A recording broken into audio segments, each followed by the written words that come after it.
Ici on crée la meilleure équipe de Ligue 1 de la mi-saison, mais avec un seul joueur par équipe. On commence doucement au cage avec Hervé Mofi. Et ouais, je mets un joueur en danger. Ils sont 11e du championnat, je vous rappelle. Grâce à un entraîneur qui crée du jeu, à quelques individualités qui sortent du lot, comme Sidiki Chérif, Imad Abdelli ou encore Prosper Peter. Franchement, c'est une équipe très agréable à voir jouer. S'ils en sont là, c'est surtout grâce à Hervé Kofi, c'est de loin le gardien le plus décisif du championnat. On continue avec la défense et je vous laisse écouter. Centre de Mathieu Hudol, tête de son Edouard.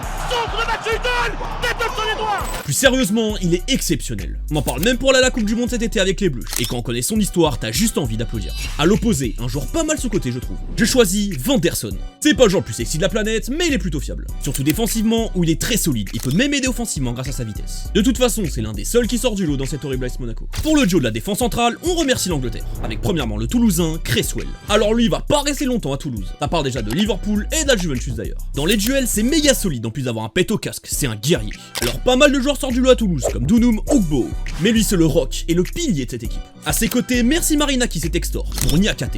Bon oui, c'était cher payé, mais on oublie vu son début de saison. Il est très solide et dans cette équipe de Lyon en transition, fallait absolument de la fiabilité derrière. Et ça, c'est sans parler de son apport dans les vestiaires. C'est je pense le joueur le plus important de l'équipe avec Tolisso. On passe au milieu et c'est maintenant que les choses sérieuses commencent. Avec d'abord Vitinha, c'est le joueur le plus influent du PSG. S'il faut choisir un Parisien, c'est forcément lui. Ensuite à sa gauche, Valentine Barco. Un peu comme Vitinha, c'est le joueur le plus influent de son équipe. Et juste pour son pied gauche, t'as envie de le mettre. Que ce soit par ses ressorties de balles, ses diagonales et ses passes Caselli, c'est vraiment n'importe quoi. Pour boucler le trio, on retourne dans le nord. Avec la pépite, Ayoub Boadi.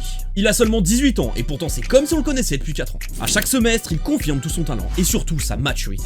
Vu ses qualités alliées à son intelligence, il pourra que aller très loin. On termine avec les 3 attaquants. Et on commence avec le plus logique, Mason Greenwood. Son niveau, c'est n'importe quoi. C'est clairement le meilleur offensif du championnat cette saison. Sans lui, j'ose même pas imaginer l'attaque de l'OL. C'est l'organisateur, le dribbleur, mais aussi le buteur. Ce qui fait carrément de lui le 4e meilleur buteur en Europe. Derrière les 3 autres tarés que sont Kane, Haaland et Mbappé.